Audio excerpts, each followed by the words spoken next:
gusto mo, ha? Magkaroon ng anak sa ibang lalaki? Krisa, ha? Hindi ka namin pinalaki ng mommy mo para maging ganyan ka.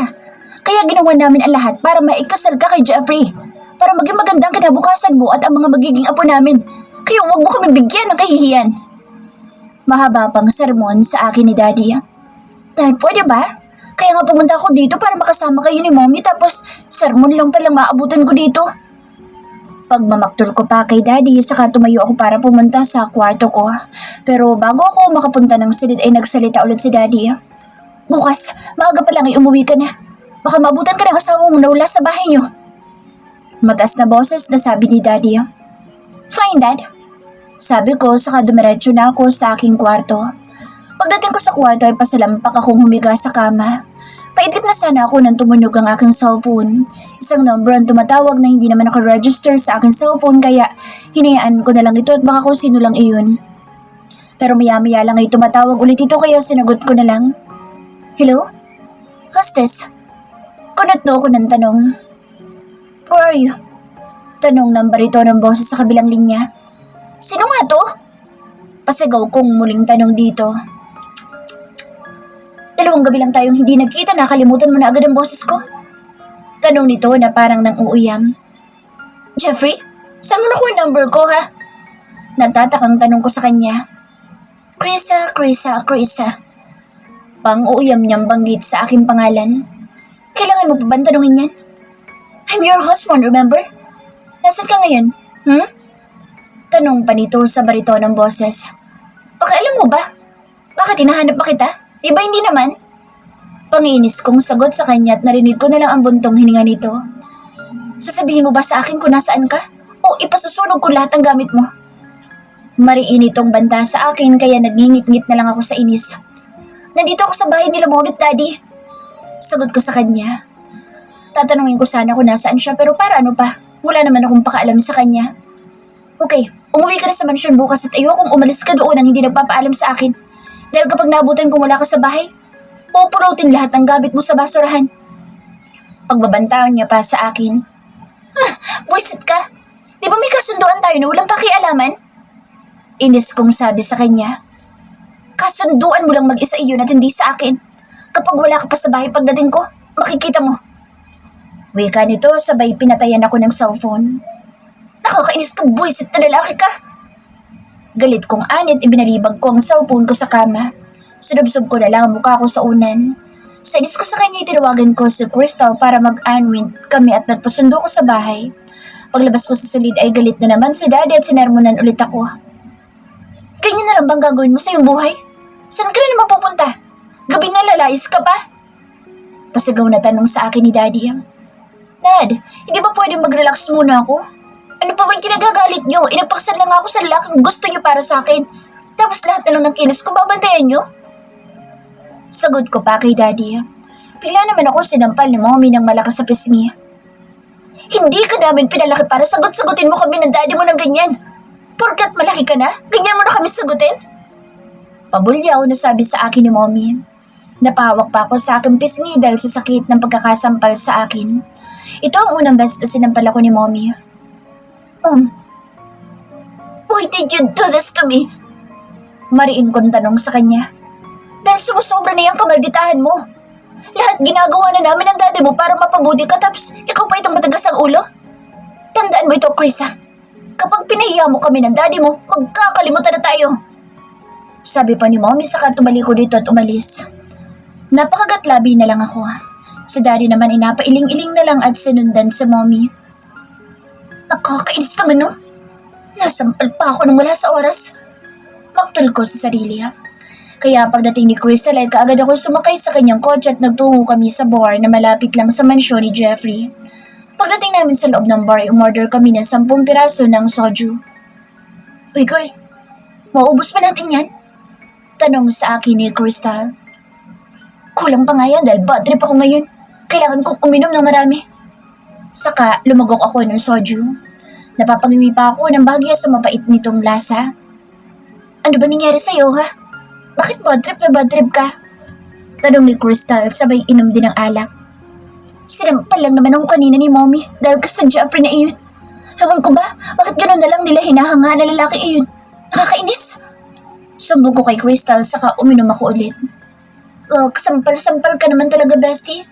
Sa dami ba naman mga babae na gusto mapangasawa sa Mr. Bright, ikaw maswerteng napili niyang pakasalan? Ang emot mo talaga. Sabay kibot pa ng labi nito. Gusto ko nang batukan itong gaga kong best friend. Panguyam ko sa kanya. Kung gusto mo iyo na siya, no? Sabay irap ko sa kanya. Ako, bes, wag kang ganyan, baka magsisi ka. Ikaw din, baka magbakaawa ka sa akin na ibalik si Papa Jeffrey sa'yo. Panginis pa niyang sabi sa akin. Tiningnan ko siya at nagkatitigan kami sabay tawa. Pagkatapos ay nag-toast pa kami ng soju. Wala bang mangyari na magmakaawa ko para ibalik mo siya sa akin dahil ikaw ang best friend ko, kaya binibigay ko na sa'yo si Jeffrey. Sabi ko sa kanya sabay tawa. Tumawa rin ito. Sira ulo ka talaga, best. Hindi mo dapat ipinamimigay ang katulad ni Mr. Bright. Sabay hampas pa niya sa akin. Hanggang sa naubos namin ni Crystal ang in-order ko soju at dumagdag pa ako ng ilang bote. Sobrang nalasing ako. Mabuti na lang at konti lang ang nainom ni Crystal dahil siya magdadrive. Pasado 4:00 na ako inihatid ni Crystal sa mansyon. Sa sobrang kalasingan ko, si Manang na ang umalalay sa akin patungo sa aking kwarto. Sinusupladahan ko pa ang matanda. Lumipas pang ilang araw, gabi-gabi na ako sa bar. Mabuti na lang at sinasamahan ako ng kaibigan ko kahit na minsan ay paning ito kay Jeffrey. Isang araw na sa kwarto ako nang tumunog ang aking cellphone. May SSS akong na-receive mula sa Telegram ko at binuksan ko iyon. Galing iyon kay Jennifer, ex-girlfriend ni Liam na pinsan ko. May pinadala ito sa akin na picture. Nagulat ako dahil ang nasa larawan ay si Jeffrey at ang katulong ni Liam. At nasa isang hotel sila na pagmamayari ng asawa ko. Uminit ang ulo ko sa akin nakita dahil mukhang sweet na sweet ang dalawa. Bakit naman sila nandoon sa hotel na iyon? At anong ginagawa nila doon? Kaya ba hindi umuwi ang lalaki iyon dahil sa katulong ni Liam? Dahil ito ang mahalagang bagay na kanyang pinagkakaabalahan? Naiinis ako sa babaeng iyon. Hindi dahil sa nagsiselos ako kundi dahil ang alam ko ay may relasyon sila ng pinsan ko. Ang alam ko rin ay mahal ng pinsan ko ang babaeng iyon at balita ko pa nga na nagkaayos na sila ni Liam. Ito pa nga nag-aalaga sa pinsan ko nung panahon na nagka-amnesia ito. Pero bakit magkasama sila ng asawa ko? Maya-maya lang ay nag-message si Jennifer sa akin. Nakita mo ba ang kasama ng asawa mo sa hotel? Ang babaeng yan ang dahilan ko bakit nakapag-break sa akin ang pinsan mo na si Liam. Gusto ko magkita tayo sa Humping Restaurant. Okay, hihintayin kita roon. Ani Jennifer. Pagkatapos namin mag-usap ni Jennifer sa Telegram ay dali-dali na akong nag-shower at nagbihis.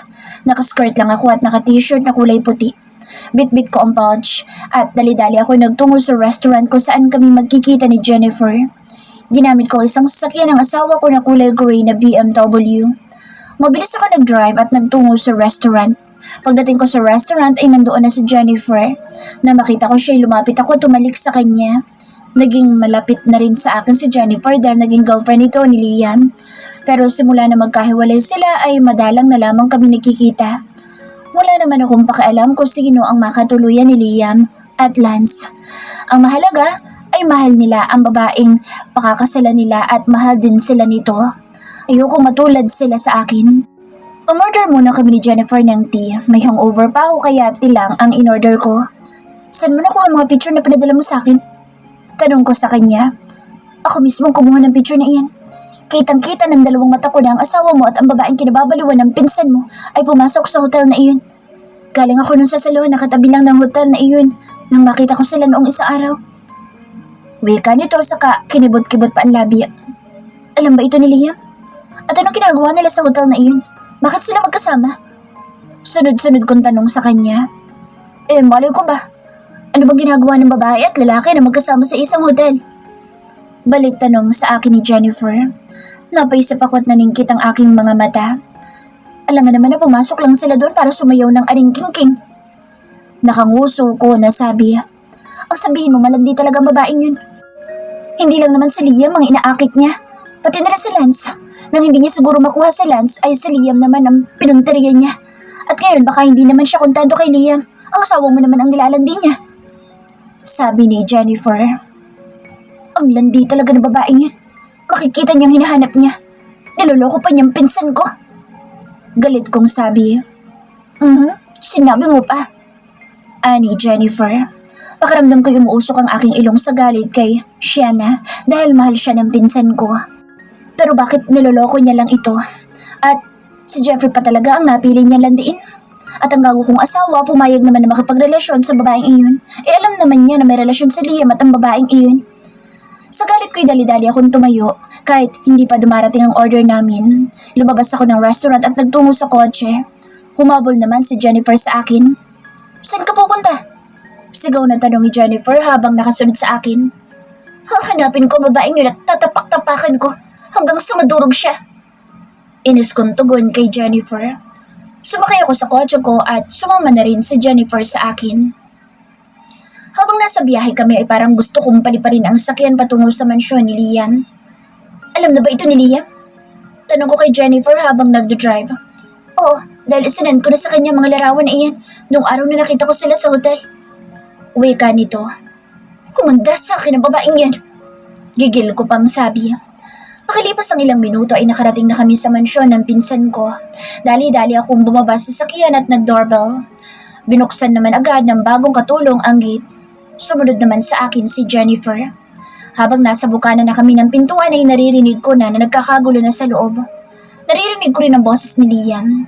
Nagmamadali akong pumasok sa loob. Nakita ko si Shiana na parang nagmamakaawa kay Liam. Lalo lang uminit ang ulo ko dahil uutuin na naman niya ang pinsan ko kaya sinugod ko ito. Malandi kang babae ka! Sinuburutan ko siya pero nagpumiglas naman ito. Bitiwan mo ako, ano ba? Sigaw pa nito saka patulak ko siyang binitawan. Napakawalang hiya mo, babae ka! Alam mong may asawa na si Jeffrey pero nilalandi mo siya! Pasigaw kong sabi kay Shiana. Sumagot naman siya sa akin. Kaya pala hindi ka mahal ni Jeffrey dahil sa ugali mo. Kaya hindi ka nga karapat dapat mahalin. Garalgal pa nitong sabi sa akin. Lalong uminit ang ulo ko sa sinabi niya kaya sinampal ko siya ng 2 beses sa magkabila niyang pisngi. How dare you to say that, ha? Sabihin mo, ang landi mo. Hindi ka pa kontento kay Liam, pati ba naman ang asawa ko lalandiin mo pa? Kaya siguro nagkana kayo ni Liam dahil nilandi mo lang siya. Sigaw kong saad sa kanya. Nagmakaawa naman ito sa pinsan ko pero nagmatigas din ang pinsan ko at sinigawan siya na umalis na sa mansyon. Sa tingin mo ba, maniniwala pa si Liam matapos mo siyang pagtaksilan? Tas kilay na sigaw naman ni Jennifer. Umalis ka na, Shiana, dahil baka hindi ako makapagpigil at ano pang magawa ko sa'yo. Ani Liam na namumula na ang mata sa matinding galit. Naawa ko sa pinsan ko dahil sa panluloko ng babaeng minahal niya. Umalis kang malandi ka! Sigaw ko naman kay Shiana. Sabay hablot sa buhok niya at kakalad ka rin ko na sana siya palabas nang biglang may sumigaw sa akin sa baritonong boses. Bitawan mo siya! Nagulat ako nang napagsino ko ang sumigaw na iyon. Jeffrey! Gulat ko sabi sa pangalan ng asawa ko na biglang sumulpot na lang. Agad nitong sinugod si Liam at sinuntok ng malakas kaya napaupo ito. Sabay tili naman ni Jennifer. How dare you! Sigaw ni Jennifer kay Jeffrey at tutulungan niya sana si Liam na tumayo pero winaksin nito ang kamay ni Jennifer. Dumugo ang labi ng pinsan ko kaya pinunasan niya ito ng likurang bahagi ng palad niya at masakit na tingin ay pinukol niya sa asawa ko. Wala kang karapatan na saktan sa Sheena! Pagsisisihan mo tong gago ka! Galit pang sigaw ng asawa ko sa aking pinsan. Pagkatapos ay nagtungo ito kay Shiana at inayos ang buhok nito. Parang sinisipa ng kabayo ang dibdib ko. Sa harapan pa talaga namin ni Liam nila ipinakita kung gaano kahalaga ang isa't isa sa kanila. You're not okay, sweetie. Let's go. Ani Jeffrey sa kahinawakan ng pulsuhan ni Shiana. Saan ka pupunta, Jeffrey? Tanong ko. Lumingon siya sa akin at tinitigan ako ng masakit na kulang na lang ay papadapuan niya ako ng malalapad niyang palad sa pisngi dahil sa pananakit ko kay Shiana. Kumanda kayo sa akin.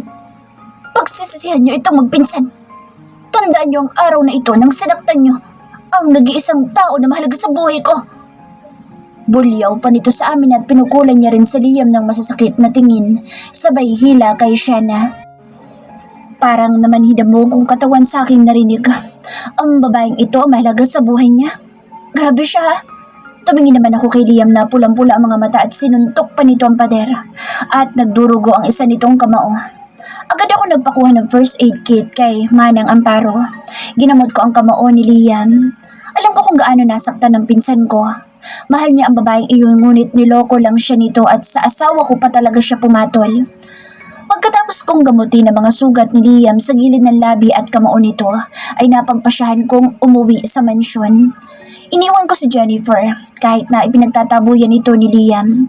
Pagdating ko ng mansyon ay naabutan ko naman si Manang Miding na naglilinis ng buong bahay. Dumating na ba dito ang amo mo? Tanong ko kay Manang.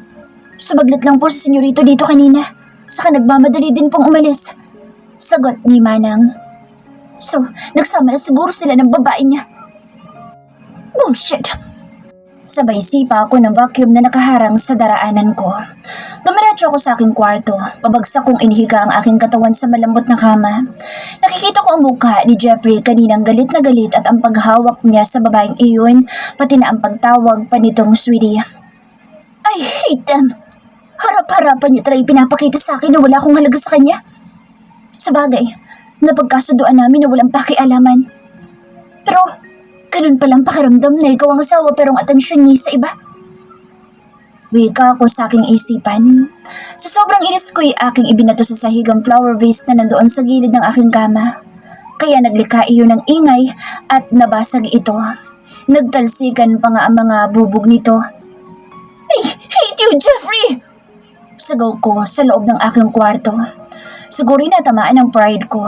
Kaya ako nagagalit ay dahil sa harapan pa mismo ni Liam at Jennifer, pinagmukha niya sa akin na isa lang akong pan-display niya at ang mahalaga sa kanya ay ang lintik na babaeng iyon. Lumipas pang ilang araw ay hindi pa rin umuwi si Jeffrey sa mansyon. Siguro ngayon nagsama na sila ng babaeng iyon. Gusto na sanang umuwi sa aming bahay pero siguradong sesarmona na naman ako ni mommy at daddy kaya minabuti ko na lang na manatili sa mansyon. Maya-maya pa ay may tumawag sa cellphone ko. Unknown caller. Sinagot ko ito. Hello? Who's this? Tanong ko. How are you, my beautiful love? Wika nito sa kabilang linya. Darwin? Nasaan ka? Excited kong tanong habang abot nga ang aking ngiti. Nandito na ako sa Maharlika, babe. Sa Holland City. At susunduin kita ngayon. May pupuntahan tayo. Ha? Babe, pwede sa 24 daily na lang tayo magkita? Wala kasi ako sa bahay. Nandito ako sa bahay ng friend ko ngayon. Pagsasinungaling ko pang sabi kay Darwin. Sige babe, saan ang bahay ng friend mo? Susunduin na lang kita dyan. Ha? Ano kasi babe, baka mapagod ka lang sa pagdadrive kaya dyan na lang tayo magkita sa 24 daily. Saka wala kasi ako sa bahay ng friend ko. Nandito ako malapit sa 24 daily restaurant. Kaya doon na lang tayo magkita. Dagdag ko pang kasinungalingan kay Darwin. Kabadong-kabada ako kaya naghahalo excitement at kaba sa dibdib ko. Sige, babe. See you there. Wika niya. Sige, babe. Papunta na ako dun. I miss you, babe. Sabi ko. I miss you more. Anito. Dali-dali ako nagbihis ng pang-alis kong damit. Nakapants lang ako at sleeveless na kulay white na may itim sa bahaging dibdib. Kinuha ko ang pouch ko saka nagmamadaling lumabas na ng mansyon.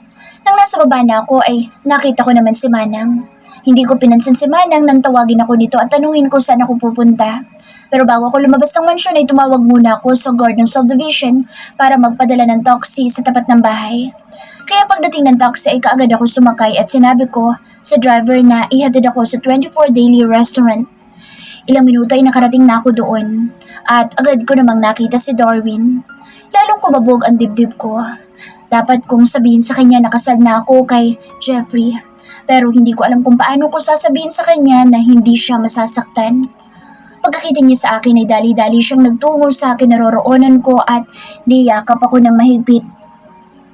I miss you, babe. Wika nito. Yumakap rin ako sa kanya. I miss you too. Wika ako rin. Saka pinakawalan niya ako sa pagkakayakap. Lalo itong naging pogi sa paningin ko. Kumusta ang pag-masteral mo ng medisina? Tanong ko. Okay lang, babe. Kaya ganap na akong neurologist ngayon. Wika pa nito. Halika. Pupunta tayo sa inihanda ko sorpresa para sa'yo. Saka ako nito inakbayan at nagtungo kami sa kotse niya. Mabuti naman natupad mo na mga pangarap mo, babe. Meron din sana ako sasabihin sa'yo mamaya. Wika ko. Nang sumapit kami sa kotse ay pinagbuksan ako nito ng pinto. Saka sumakay ako at pumasok naman ito sa driver's seat para magmaneho. Saan ba tayo pupunta? Tanong ko. Basta, it's a surprise. Malalaman mo rin mamaya. Wika nito saka ngumiti sa akin at kinuha ang kanang kamay ko at hinalikan. Darwin, may mahalagang sasabihin ako sa'yo mamaya. Wika ko pa. Ano yun, babe? Pwede mo nang sabihin sa akin. Wika nito habang nakafocus ang atensyon sa pagmamaneho. Mamaya na lang. Tipid kong tugon. Dahil kinakabahan ako, hindi ko alam kung ano magiging reaksyon niya kapag nalaman niya na kasal na ako. Isang buwan lang siyang nawala pero pagbalik niya ay kasal na ako sa iba. Maya-maya lang ay huminto kami sa isang park. Bumaba kaming dalawa. Pero bago pa kami makababa ay piniringan niya muna ang mga mata ko. Darwin, kailangan pa bang may piring ang aking mga mata? Tanong ko sa kanya. Of course, babe. Kaya nga surprise, diba? Nakangiti pa nitong turan. Pagkatapos niyang piringan, ang mga mata ko ay inalalayan niya ako maglakad para hindi ako madapa. Maya-maya pa ay huminto na kami sa paglakad. Okay, nandito na tayo. Tatanggalin na natin ang piring mo. Ani Darwin sa akin at dahan-dahan itong tinanggal ang piring ko. Sabay noon ay ang pagtuktok ng violin ng dalawang naka-uniform na lalaki. At sa harapan ko ay may table na may candle pa. At dalawang platong magkaharap na nakapatong sa mesa. May nakahain din ditong buffet at wine. Maluha-luha ang mga mata ko na tumingin kay Darwin. May mga balloons din na nakatali sa may puno na nandoon sa park. Napaka-romantic mo naman, babe. Sabay ngiti ko sa kanya. Hinilan niya isang upuan at pinaupo ako doon. Saka umikot siya sa kabilang upuan at umupo rin. Kaya magkaharap kaming nakaupo sa mesa. Hindi mo ba naalala ang araw na to? Tanong niya sa akin na nakangiti. Nag-isip ako kung ano meron sa araw na iyon. Birthday mo? Bulalas ko. Babe, next year pang birthday ko. Nag-isip ulit ako. Hindi naman birthday ko. Kaya hindi ko maisip kung ano celebration ngayong araw na ito. Nang mapansin ni Darwin na wala akong maalala kung ano special sa araw na ito ay siya na nagsalita. It's our 3rd anniversary today. And every year we celebrate it. Don't you remember? Tanong nito. Nasapo ko ang aking noo. Yes, I remember now, babe. I'm sorry kasi naging busy lang ako this past few days. It's okay, babe. Dapat sa dinner ko ito gagawin kaso may meeting ako sa bahay ng client ko mamaya. Nakakahiya naman kasing tanggihan kaya sa lunchtime ko na lang ginawa. Nito sabay ngiti sa akin. Okay lang, babe, and thank you for this romantic place na pinagdalan mo sa akin. Hindi mo man lang sinabi na date na pala to. Ito sana'y nakapagbisa ko na maganda. Hindi na mahalaga iyon, babe. Dahil kahit ano pa, suotin mo'y maganda ka pa rin. That's it. Wika nito, sabay kuha ng pagkain na nandoon sa mesa habang may background pang romantic music. Nilagyan niya ako sa plato ko at naglagay din siya sa akin niya. Pagkatapos ay sabay kaming kumain at nag-toast kami ng wine na nasa wine glass. Pagkatapos namin kumain ay tumayo siya at ibinigay sa akin na isang bouquet ng bulaklak at inilahad ang palad niya sa akin. Will you dance with me? Tanong nito saka inabot ko naman ang aking kamay at tumayo. Pinatong ko muna sa upuan ang bigay niyang bulaklak at sumayaw na kami. Ilang minuto rin kaming sumayaw at pakiramdam ko'y nawala ang lahat ng hinanakit ko nang makasama ko si Darwin ng mga oras na iyon. Pero hindi ko alam ang nararamdaman ko. Kung bakit hindi na ako ganun ka-excited sa kanya. Siguro dahil sa bihira na lang kami magkita. Lalo na at naging busy siya sa pagmamasteral niya sa medisina. Maya-maya huminto na kami sa pagsayaw. May dinukot ito sa kanyang bulsa. Isang maliit na box at lumuhod ito sa harapan ko. Grabe ang kaba ng dibdib ko. Kung pwede nga lang lumabas ang puso ko sa kabay baka tumalo na itong palayo. Krista, will you marry me? Tanong niya sa akin. Napakagat ako na ibaban labi sa biglaang pagpropose niya sa akin. Hindi ko alam kung ano ang gagawin ko. Babe, will you marry me? Ulit nitong tanong. Yes, babe. I will marry you, but... Akmang may sasabihin pa sana ako nang tumayo ito at niyakap ako ng mahigpit. Isinuot niya sa akin daliri ang isang diamond ring. Mabuti na lang at hindi ko suot ang wedding ring namin ni Jeffrey. Thank you, babe. Nakangiting wika niya. Maya-maya pa'y tumunog ang cellphone ko kaya kumawala ako sa pagyakap kay Darwin. Si Jeffrey ang tumatawag kaya pinatayan ko ito. Maya-maya lang ay tumawag ulit ito, tiniyaan ko lang na tumunog ang cellphone. Babe, sagutin mo muna ang tawag. Baka importante yan. Ani, Darwin. Wala ito, babe. Hindi naman ito importante. Wika ko pa. Ngumiti lang siya sa akin at bakas ang kasiyahan sa mga mata niya. Nakakonsensya naman ako dahil parang pinapaasa ko lang siya sa wala. Hindi ko masabi sa kanya na kasal na ako. Pero napoo na ako nang alukin niya ako ng kasal. Sasabihin ko na sana na pumapayag ako magpakasal sa kanya pero kailangan ko munang makipag-divorce kay Jeffrey. At yun ang hindi ko alam kung kailan dahil katatapos lang ng kasal namin ni Jeffrey. Ayokong madisappoint sa akin si Darwin. Habang nakatayo ako ay tumunog ulit ang cellphone ko. May text message ito galing kay Jeffrey. Binasa ko iyon at hindi ako natuwa sa nabasa ko. Kung hindi mo sasagutin ang tawag ko, makikita mong hahandusay sa damuhan niyang boyfriend mo. Bigla akong kinabahan sa nabasa ko at nagpalingalinga sa paligid. Paano niya nalaman na magkasama kami ni Darwin? Tumingin ako kay Darwin at nakita ko na may maliit na pula sa forehead nito. Lalo akong kinabahan. Muli na naman tumunog ang cellphone ko. Babe, saglit lang ha. Sasagutin ko lang itong tumatawag sa akin. Hilaw ng ngiti ang iginawad ko kay Darwin. Tumango lang siya at lumayo ako sa kanya para hindi niya marinig ang usapan namin ng ugok kong asawa. Sinagot ko ang tawag ni Jeffrey. Uisit ka! Tanggalin mong sniper sa ulo ni Darwin! Galit kong bulyaw sa asawa ko sa kabilang linya. Relax, honey. Hindi ko naman siya papatayin eh. Kung marunong ka lang sumunod sa akin. Nakakainis ang boses niya sa kabilang linya. Ano bang gusto mo? Di ba hinayaan na kita sa babae mo tapos ngayon, sisirain mo ang araw ko? Nasaan ka ba? Galit kong tanong. Ang sakit sa tenga ng boses mo, honey. Umuwi ka na at baka may makakita pa sa inyo dyan ng boyfriend mo at malagay pa sa jar yung pangalan ko na ang misis ko ay nakikipag-date sa iba. Nakakauyam nitong sabi sa kabilang linya. Wisit ka, Jeffrey! Bakit hindi mo nalang pagtuunin ng babae mo? Naiinis kong sigaw sa kanya. Uuwi ka ba o gusto mong makita kung paano humandusay ang lalaking yan, ha? Hindi na yun pagbabanta kundi totohanin niya talaga ang sinabi niyang iyon. Lalong nagpupuyo sa galit ang puso ko sa sinabi niya. Bibilang ako ng 3 minuto. Sumakay ka sa itim na kotse na paparada sa tapat ng park. Kapag hindi ka dumating sa loob ng 3 minuto, makikita mo kung paanong mawala ng hiling ang pinakamamahal mong lalaki. Krisa. Utos yun na determinadong gagawin niya talaga ang kanyang sinabi. Oo na! Nataranta ako sumang-ayon sa kanya dahil alam kong hindi siya nagbibiro. Time start now! Wika pa nito. Dali-dali akong bumalik kay Darwin. Nakita ko na nandoon pa rin ang maliit na pulang iyon sa noon niya. Darwin, pasensya na pero may emergency kasi sa bahay. Paalam ko kay Darwin at nagmamadaling kinuha ang shoulder bag ko at bulaklak na ibinigay niya sa akin. Uuwi ka na? Ihatid na kita, babe. Alok ni Darwin sa akin. Huwag na, babe. Thank you sa lunch. Mag-usap na lang tayo sa susunod. Pasensya na, babe, at emergency lang. Hindi ko na hinintay ang sagot ni Darwin at mabilis na akong umalis. Nagtungo ako sa harap ng park. Mabuti at hindi naman sumunod sa akin si Darwin.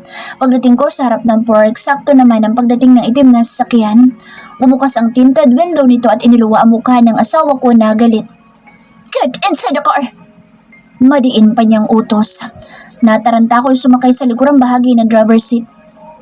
Huwag mo akong gawin driver mo, Krisa! Lumipat ka dito sa harapan!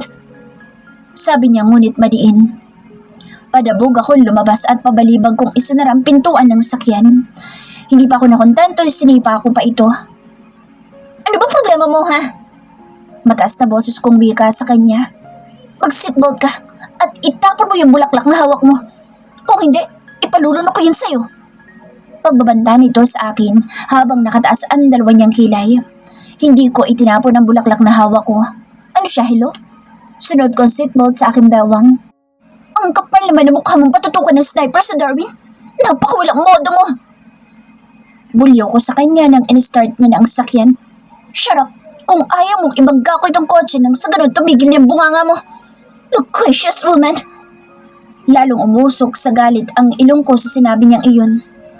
How dare you! Pinakikialaman ba kita na ipamukha mo sa akin na mas mahalaga sa iyo ang babae ng pinsan ko? Nakakadiri ka! Mariin kong sabi. Lalo naman itong binilisan ang pagpapatakbo ng sasakyan. Nang iliko niya ito ay bigla pa ako napatili at napahawak sa seatbelt ko. Ano ka ba? Gusto mo ba mapakamatay ha? Suluhin mo at huwag mo akong idadamay! Sigaw ko pa sa kanya. Hindi na ito umimik pa. Subalit galit ang ekspresyon ng kanyang mukha. Minabuti ko na lang na manahimik. Isang oras kami bumiyahe ng walang imikan. Hindi ko alam kung saan niya ako dadalhin dahil hindi naman pamilyar sa akin ang mga lugar na dinaanan namin. Maya-maya pa huminto kami sa isang bahay na simple lang ang pagkakayari at sa tabi pa ito ng ilog. Anong lugar to ha? Tanong ko pero hindi niya ako sinagot kundi bumaba lang siya at tumiradyo sa harapan ng maliit na bahay. Bumaba na rin ako at sumunod sa kanya. Nagpalingaling ako sa paligid pero parang wala naman kaming kapitbahay.